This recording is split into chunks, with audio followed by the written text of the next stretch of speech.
जो जवान गुजरात के शहीद होते हैं उसके परिवार को गुजरात सरकार कितने धनराशि की सहायता देती है। तो गुजरात सरकार का आरटीआई का जवाब है मेरे पास, वो जवाब ये बैनर पे लगा हुआ है कि गुजरात सरकार। आप अपना बैनर वो करिए ना, दिखाइए ना। ये मैंने मेरे इंटरव्यू में ये भी कहा कि कहीं ना कहीं भूल रह गई है। जैसे यहाँ पे पब्लिक बोल रही है कि भाई साहब लट्ठा कांड में जो जहरीली शराब पी के आदमी मर जाता है ना, उसको गुजरात सरकार 4 लाख रुपए देती है। बीआरटीएस के एक्सीडेंट में अगर किसी की मौत हो जाती है तो गुजरात सरकार उसको 5 लाख रुपए देती है। तो ये तो छाती खोल के सीने पे गोली खा के शहीद होता है। तो जवान ने बीच में अगले वीडियो में बताया कि इनको इनके कोई साथी अफसर ने सलाह दी, फलाना दिया। अफसर अपने फायदे की सलाह देते हैं। ये चीजें तो हमें गवर्नमेंट से कराना है। ये तो खुद सहायक प्रथा तो ये खुद बंद कर सकते हैं, जवानों का शोषण करना ये बंद कर सकते हैं, लेकिन इन्हें भी फ्री के खाने की आदत पड़ी हुई है। पहले जो खानदानी अफसर भर्ती होते थे उसका बैकग्राउंड देखा जाता था कि हाँ ये सेना में देशभक्ति के लिए काम करेगा, लेकिन आज डकार मारने वाले लिच्चड़ लोग भर्ती हो रखे हैं जो सिर्फ लूटना खसोटना, बोलते हैं ना बंदर को हल्दी की गांठ मिल जाती है, के अंदर नहीं कि मेरे से पहले मेरे जवान का सम्मान हो, उसको अपना हक मिले। नहीं, आज खुद का हक मिल जाए, खुद का पेट भर जाए, जवान चाहे भूखे मरो, चाहे आत्महत्या करो, चाहे नौकरी छोड़ के जाओ, क्यों डिस्चार्ज की लाइन लग रही है? इतनी अच्छी सैलरी के बाद, इतनी अच्छी फैसिलिटी के बाद कहीं ना कहीं अधिकारियों की तानाशाही इस देश में चल रही है और उसके लिए आप सबको आवाज उठाना पड़ेगा।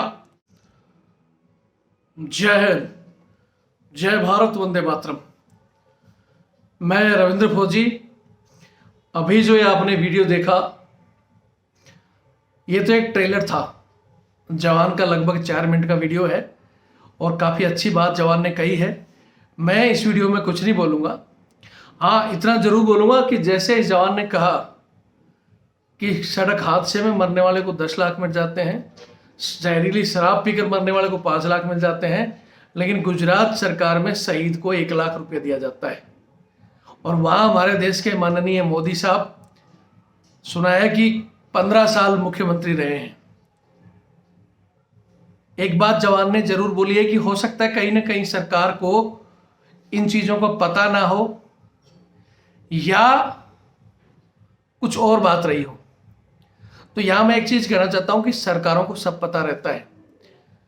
वहां माननीय मोदी साहब उस समय मुख्यमंत्री थे और आज देश के प्रधानमंत्री हैं।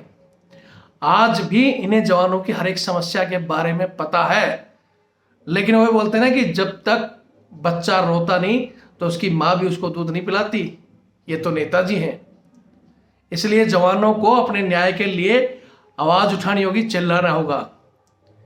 लगातार मैं खुद जिस सहायक प्रथा की मैं जिक्र करता हूं कि जैसे पहले अंग्रेज अफसर होते थे और जवान भारतीय होते थे और वो भारतीय जवानों को गुलाम समझते थे, झाड़ू पोछा कुत्ता घुमाना, आज भी वो चीजें चल रही है। और हम लगातार 3 बार अलग अलग 19 में 17 में 19 में और 21 में 3 बार मैंने धरना देकर हर एक राष्ट्रपति, प्रधानमंत्री, रक्षा मंत्री, सेना अध्यक्ष सबको अवगत कराया है।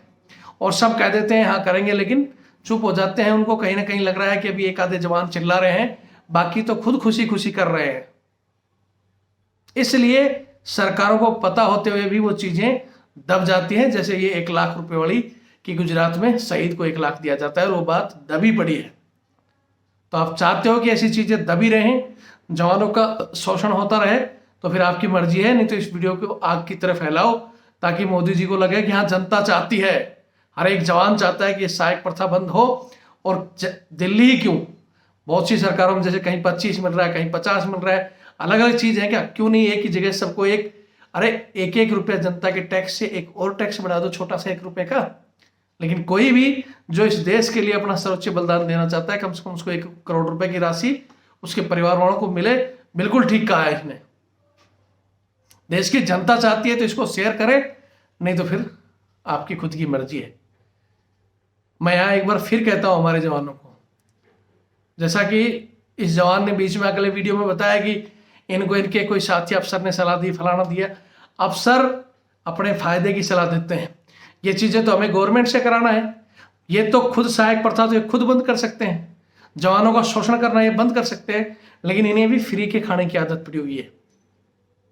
पहले जो खानदानी अफसर भर्ती होते थे उसका बैकग्राउंड देखा जाता था कि हाँ ये सेना में देशभक्ति के लिए काम करेगा। लेकिन आज डकार मारने वाले लिच्चड़ लोग भर्ती हो रखे हैं, जो सिर्फ लूटना खसोटना, बोलते हैं ना बंदर को हल्दी की गांठ मिल जाती है, तो पंसारी समझ बैठे हैं वो लोग। वो अपने आप को ऐसे सोचते हैं कुर्सी मिल गई अब हम कुछ भी करें।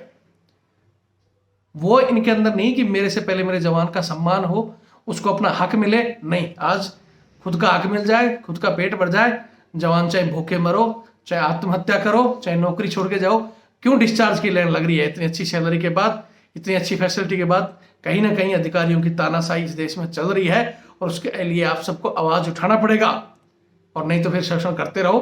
मैं फिर कहता हूं, जो आवाज उठाएगा आज के युग में उसको अपना हक मिलेगा। संगठित रहो, आवाज उठाओ। जय हिंद, जय भारत, वंदे मातरम। मैं एक रिटायर्ड सोल्जर हूँ। हाँ। और मैंने गुजरात सरकार को आरटीआई की थी हाँ। कि जो जवान गुजरात के शहीद होते हैं उसके परिवार को गुजरात सरकार कितने धनराशि की सहायता देती है। तो गुजरात सरकार का आरटीआई का जवाब है मेरे पास, वो जवाब ये बैनर पे लगा हुआ है कि गुजरात आप सरकार। अपना बैनर वो करिए ना, दिखाइए ना।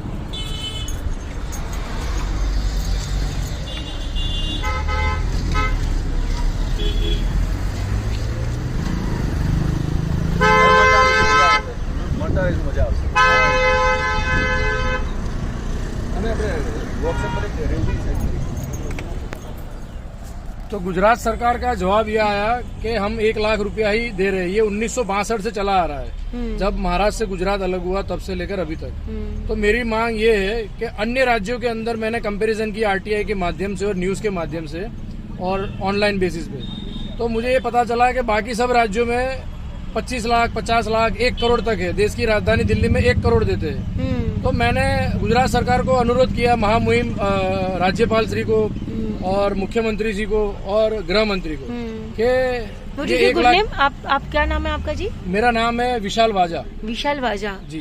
आप गुजरात से बिलोंग करते हो? हाँ, मैं गुजरात भावनगर का रहने गुजराती। हाँ। गुजराती छो वाजा। वाजा हाँ, भावनगर नो રહેવા हाँ हाँ हाँ हाँ। तो मैं આ બધાને પત્ર વ્યવહાર કર્યો અને 1 મહિનાનો टाइमलाइन આપી। हाँ बोलिए ना, हिंदी में बोलिए। आप इसको जो है जल्द से जल्द इसको आप घोषणा कीजिए कि हम गुजरात के शहीदों को 1 करोड़ रुपया देंगे। तो सरकार की तरफ से मुझे अभी तक कोई जवाब नहीं आया। और फिर मैंने सोचा कि मैं किस तरीके से लोगों को पता चले कि ये हो रहा है। हाँ हाँ। तो पहले मैंने सोचा कि मैं अनशन करूं। तो मेरे को कई मेरे साथी है जो ऑफिसर है, उन्होंने बोला भाई अनशन में कुछ नहीं होगा, तुम 4-5 लोग देखेंगे और कुछ नहीं होगा। तो फिर मेरे एक एयरफोर्स के ऑफिसर है रिटायर्ड, उन्होंने बोला कि भाई हमें कुछ यूनिक तरीके से जाना पड़ेगा।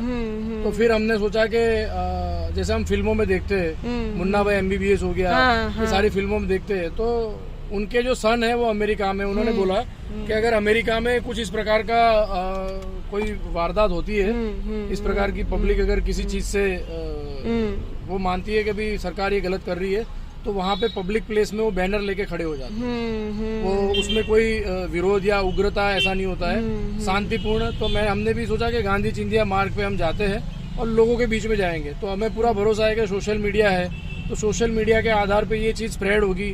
और ये सिग्नेचर कराने का मतलब ये है कि गुजरात की जनता जो टैक्स पे करती है, सुबह जब उठती है तो नलका खोलती है, रात को सोते समय चद्दर ओढ़ती है, वहां तक के बीच में जितनी भी कार्रवाई होती है हम हर चीज का टैक्स पे करते हैं। वहां तक के बीच में जितनी भी कार्रवाई होती है हम हर चीज का टैक्स पे करते हैं। और ये वही लोग सिग्नेचर कर रहे हैं जो चाहते हैं कि हम टैक्स दे रहे हैं। तो अगर हमारे टैक्स में से अगर 1-1 रुपया इकट्ठा करके भी इनको पैसा जाए तो हमें कोई आपत्ति नहीं है। तो वो 1 करोड़ से भी ज्यादा राशि हो सकती है, लेकिन कभी शहीदों की तादाद ज्यादा भी हो सकती है, कभी कम भी हो सकती है। तो उसके मद्देनजर रखते हुए हमारी मांग ये है कि गुजरात सरकार कम से कम 1 करोड़ की राशि जो है उस परिवार को दे जो सम्मानजनक है। उसके साथ साथ में मैं एक ये भी मैसेज देना चाहूंगा कि अगर कोई वीर नारी है जिनकी पति शहीद हो गए हैं, प्रकार से उनकी वाइफ को, उनकी माता को, उनके परिवार को एक ड्रेस कोड दे, ताकि वो सिविल में कहीं पे भी जाए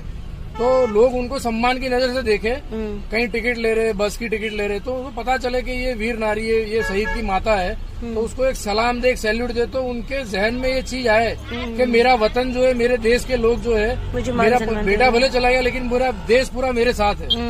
तो ये भी एक मैसेज में देना चाहता हूँ। देना चाहते हो, ठीक है। वाजा जी, आपका बहुत बहुत शुक्रिया कि आप इतना कैंपेनिंग कर रहे हो, और अच्छा लगा आपसे मिलकर, आपसे बात कर कर। ये मैं मीडिया तक पहुंचाने की कोशिश करती हूँ, देखते हैं कितना रिजल्ट मिलता है। सारे मीडिया ले गई है, रेडियो में भी ले गए हाँ हैं, जी, हाँ जी, हाँ जी, कहीं हाँ ना जी। कहीं मेरे को जो अंदर के सूत्रों से पता चला कि गवर्नमेंट के पास ये बात जा चुकी है, लेकिन गवर्नमेंट जो है नहीं चाहती है कि इस मुद्दे को आप लोग स्प्रेड करो। इसीलिए मैं यूथ के पास आया हूँ, और मुझे पूरा भरोसा है कि ये यूथ के माध्यम से फैलेगा और गुजरात सरकार जागेगी। इतना करने के बावजूद भी हम प्रेम तो गुजरात मतलब बीजेपी को ही करता है, ऐसा क्यों हो रहा है? मैं इसको पॉलिटिकल इशू नहीं नहीं बनाना चाहता हूँ ना, बट मैं तिरंगे के लिए कर रहा हूँ, देश के लिए नहीं। मैं भी कोई किसी पार्टी की नहीं हूँ। मेरे को क्या है कि जहाँ गलत होता है ना, वहाँ पे बोलने का मन करता है कि भाई बोलना ही चाहिए, मतलब वो वाली कहानी रहती है कि बोलना ही चाहिए। मैंने मेरे इंटरव्यू में ये भी कहा कि कहीं ना कहीं भूल रह गई है। जैसे यहाँ पे पब्लिक बोल रही है कि भाई साहब लट्ठा कांड में जो जहरीली शराब पी के आदमी मर जाता है ना, उसको गुजरात सरकार 4 लाख रुपए देती है। BRTS के एक्सीडेंट में अगर किसी की मौत हो जाती है तो गुजरात सरकार उसको 5 लाख रुपए देती है। तो ये तो छाती खोल के सीने पे गोली खा के शहीद होता है, तो उसको 1 लाख कैसे देती है? तो बहुत बड़ी भूल है। बहुत बड़ी भूल है। ठीक है, ठीक है, चलिए, ओके, थैंक यू।